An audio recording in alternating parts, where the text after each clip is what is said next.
Good afternoon from South Africa. Good morning from the USA. Thank you very much for joining us or me on this Parental Alienation Omnibus. I'm very excited to have a chat with you. Will you please introduce yourself and tell us where you're from and what it is that you do with regard to alienation? Yes, thank you very much for having me among your guests this morning. Um, yes, my name is Dr. Mark Roseman, and I'm from the state of Florida. Currently, my home is in New England, which is 1,500 miles north of here.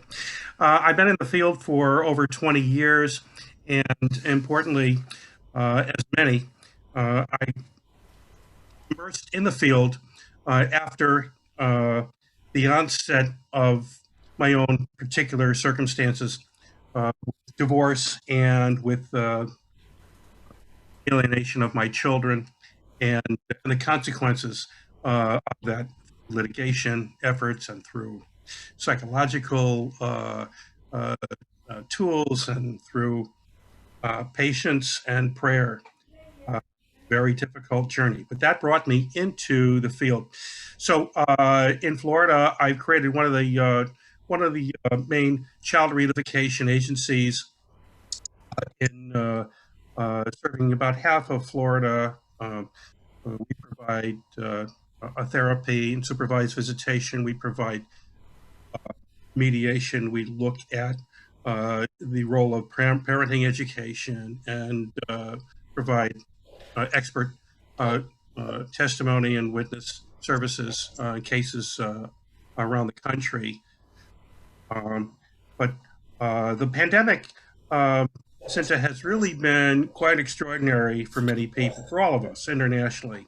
But it's given me pause, and what I've done was to create a network of support groups that are virtual and specifically for targeted parents, those newly engaged in that phenomenon, and those who uh, have understood what it is, all the consequences and the dynamics, both in and out of the courtroom, but now looking at how they can move forward. Mm. That has become a major thing that I do. One other thing, I am the publisher of a new magazine called Contemporary Family. And Yeah, Contemporary Family is a tool. It's an online tool quarterly which looks at the issues of parental alienation, of child estrangement, looking at the challenges of child custody.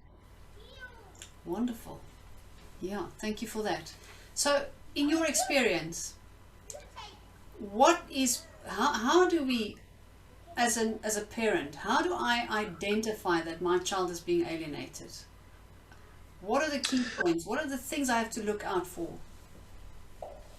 Well, there is a spectrum, and that may have been referenced among other guests, certainly in the literature, and that is that uh, uh, parental alienation or any uh, other label used to describe a parent's interference with the normal relationship a child has with the other parent uh, is is damaging, and yet appears and manifests itself in different ways. And there's a continuum that I was referring to, which is mild, moderate, and severe. In other words, the presence of these behaviors, the presence of the child's uh, spoken or uh, action represented feelings through behavior.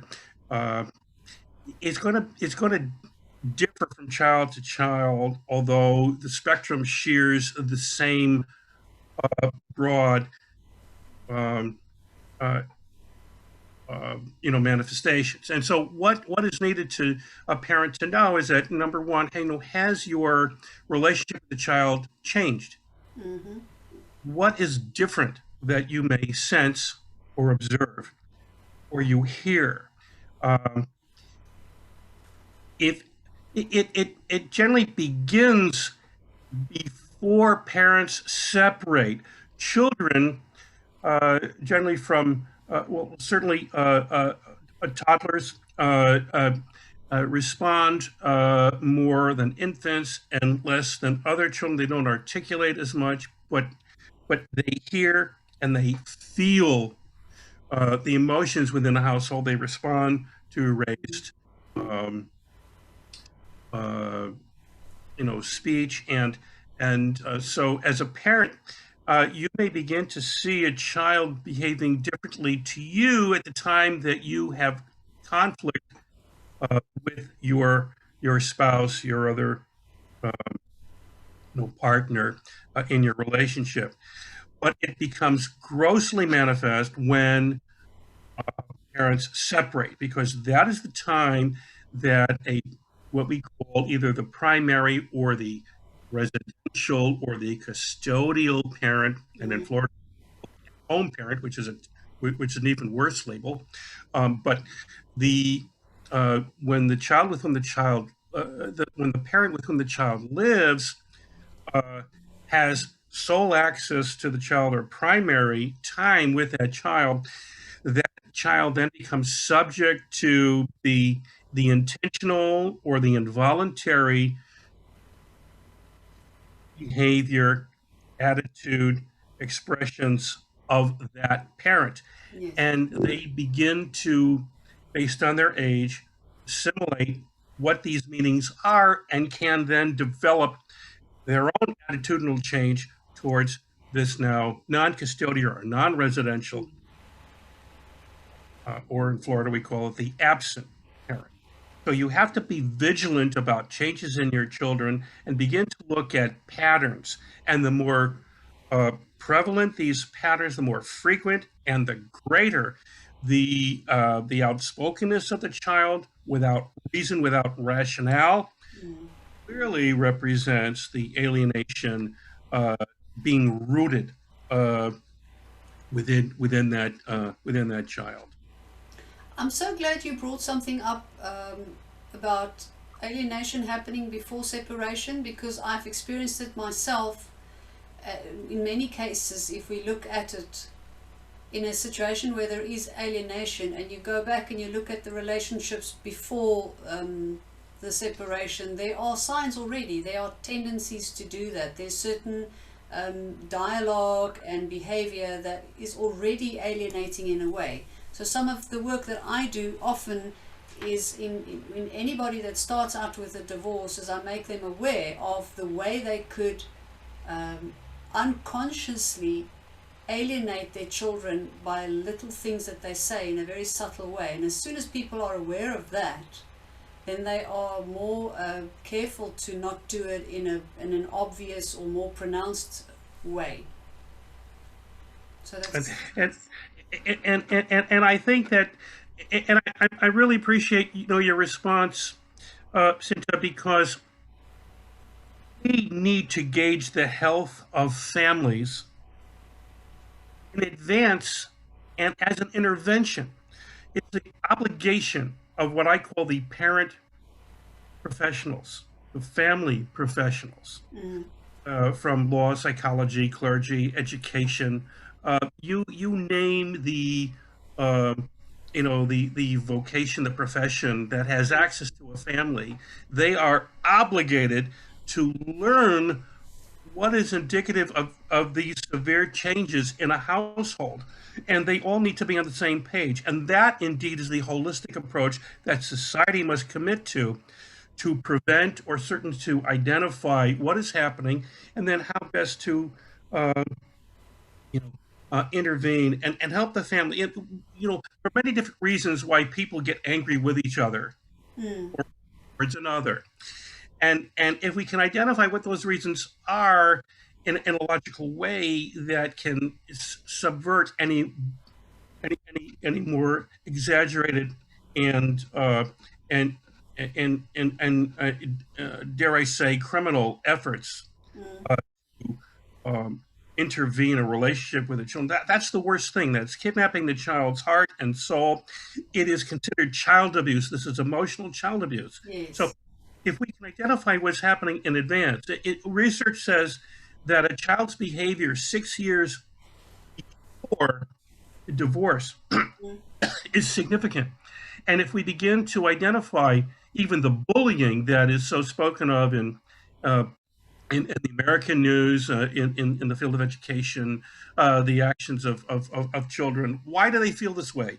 Well, if you look at most of America is a very violent country, and if you look at the statistics of mass shootings, more than 80% of these perpetrators, these youths, and young adults come from single parent households. And that is the grossest change in our society in the last 25 years. 40% of children live in single parent households, but these dots are not being connected.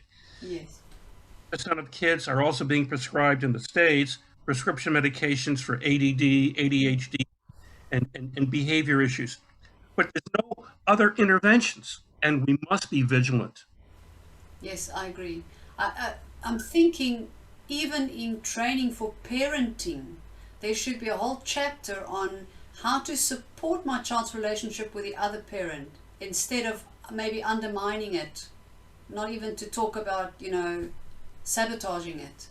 And these are things that need that kind of awareness from the start is going to take us a long way in terms of prevention. Whereas at the moment we're focusing mainly on, a reactive actions once it's already in place and been going on for a while. But prevention is going to be quite a challenge. You're right that prevention really is due to the is awareness, and it comes through education. And when a couple is going to have a child, or if they're going to get married, the need to understand what our roles are, Yes. emotional attractions and commitments that we want to make, but the roles need to be understood clearly. And I think that is so dreadfully missing. And in the States, we have a parenting education requirement for parents who split. It's between 2 and 4 hours in over 30 states that has this requirement. The problem is that people cannot learn. They're angry. It doesn't happen. And so you're absolutely right, Sinta, that it would be really important, and I would ask you, within your network and those that are listening now, to really look at, okay, what is the status of education in my region, in my country? What is it that we can do to better prepare people to parent? Yes. It's not enough to say, well, we don't learn parenting until you have a child. Well, for the most part, that is true. However, there really needs to be a conscious effort. Must be a conscious effort to understand what parents' roles are and what they need to be, what they should be, if you want to assure improved outcomes for children when parents separate. Very definitely. Very definitely. And to get back to alienation, I want to ask you a question that comes up for me quite often. What the parents ask me once they, who have children that have been alienated from them, how do you approach that child? Do you tell that child, obviously within an age appropriate spectrum, if we look at this, what is the best thing? Do you approach that child and actually tell that child that your other parent is alienating you from me, or trying to alienate you from me? Or once your child is an adult, do you ever go to them and say, your other parent has actually alienated you from me completely? Or do you never mention it? Do you do other things from your side? I know there's we try and teach parents that they must have a positive, balanced, healthy life so that they can live in a manner that is opposite, or not, that doesn't fit the narrative that the alienator has created about them. Is there anything else that you can add to that? How do we handle that?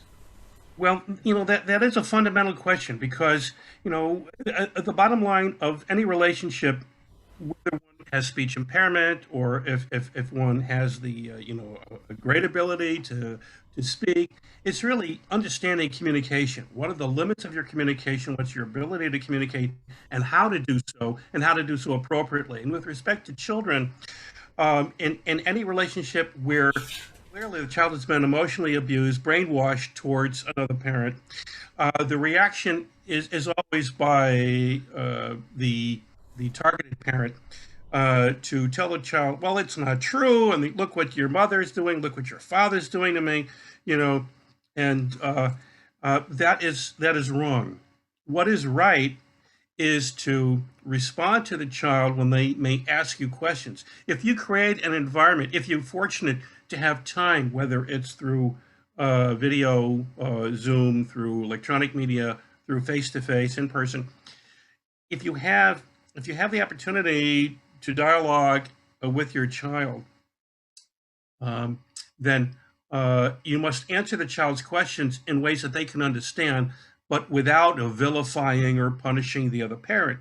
That you cannot feed the fire within that child, because they cannot have dual loyalty. They cannot feel loyal and loving of both parents once they have been indoctrinated by one parent against the other, because they have love for both, but they don't want to disappoint the parent with whom they live, particularly, and because they're sustained there and they feel a sense of security, if not love and nurturing. But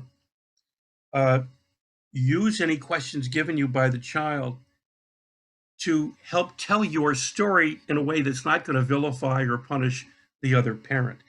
When a child is much older, certainly, and if their personality, if their intellect, is well developed, then help them understand. And but again, without assuming blame or making blame or assigning blame. Yeah, it's a very difficult situation to be in. Really, really difficult. And it's happening so much all over the world. If you could give one gold nugget of advice to parents who are considering divorce, they're thinking about it and weighing their options, what do we tell those parents to make them aware of alienation before they start out, to try and prevent this from happening? If I can sit with both parties and tell them something that's going to make them aware of this and prevent them from doing it, what would that be? I think the conversation has to be twofold. Actually, when someone is hurting, they need to be acknowledged. They want to speak. They want to declare. Uh, and that declaration can either be a very overt one, or it can be a very contained and silent withdrawal. Mm-hmm. There's been a change in their own behaviors or their own ability to express, and anybody going through any internal or external difficulty really wants to be heard. They want to be acknowledged. But once we can acknowledge what a parent is feeling and giving them that opportunity to do so, then you can then focus best, I believe, on the children. The courts in the states talk about best interest, and there's a best interest standard, which has evolved over the last 200 years in this country. Mm. It is really critical for parents to be acknowledged for what they're feeling, understand opportunities to get through that, to maintain their relationship and their love together in a strengthened, loving marriage. But if that can't be done, they certainly need to understand that their role is no longer diminished. They are not the absent parent or the away parent in Florida. They're not the custodial or the non-custodial parent. Mm. They are the parents. And as a parent, your role, it might change in terms of tasks and time with your child, but your missions are the same. And that is to, again, improve your child's outcomes, whether you're an intact family, whether the children or you have come apart. Yeah, that's very well put. Thank you for that. That's very nice. That can make sense, because when people are at that point where they're going going through a divorce, they are overwhelmed and they're sitting with a whole fruit salad of emotions, and there's just so much to deal with. And it's out of that anger or resentment or bitterness or something that the alienation can really just take over and just destroy lives. Yes. And we permit it as a society, which is the most, we talk about terrorism in our own country of late. Terrorism really is perpetrated by society that does not address these issues of family change. And we must have that commitment. Support families, help them endure, help them sustain themselves, and to help them adapt and adjust to any changes they feel that they must make. They need to know. Do so healthy. Yes, and I'm thinking with support, this goes further beyond just the parents. It goes to the grandparents and even the extended family as well. It is true. Awareness of alienation. I've had many cases where grandparents are actually the alienators, which I'm sure you must have come across as well. Yes, and there have been groups over the last 20 years of grandparents who are have titles of alienated grandparents. That when a child is no longer engaged with one of their two families of origin, that family of origin suffers greatly. Their relationship is gone or minimized or otherwise, regimented or controlled or removed. And what is it doing to the child? Cousins or fewer cousins, grandparents, the extended family that you bring up is really critical. That is all part of our community as a child. These extended family members, the running to the cousins, think of all the different holidays that we may experience and wanting to share with grandparents and aunts and uncles and cousins. And the parent who had a loving relationship with the other family members, suddenly it's severed because the other party, the other parent, has completely sought to separate and sought allegiance by their own friends as well as family members. Yes. This is egregious, and putting people in the middle, which I've experienced personally, has been so devastating to me. When you have close relationships with a brother-in-law, for instance, is a dad, and then they chose, the other side, when they should not be choosing. They should be looking to maintain the health of their relationship, and also to be supportive of the children who have now lost relationships with their other grandparents. It's tragic. It's a tragedy. It's complex Can be and avoided. far-reaching. Yes, it should actually just be called alienation because it alienates family and friends. It's not just the parent that is alienated. And there's a whole half of a child's heritage that is just erased. So it's got a great impact. That's right. Yeah.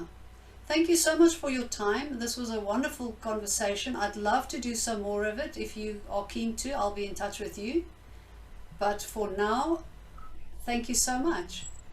Thank you, Sinta. Thank you for this opportunity, and I would be delighted. Thank you. All right, well, keep well, Mark. Thank you. You as well. Thank you. Bye-bye. Bye.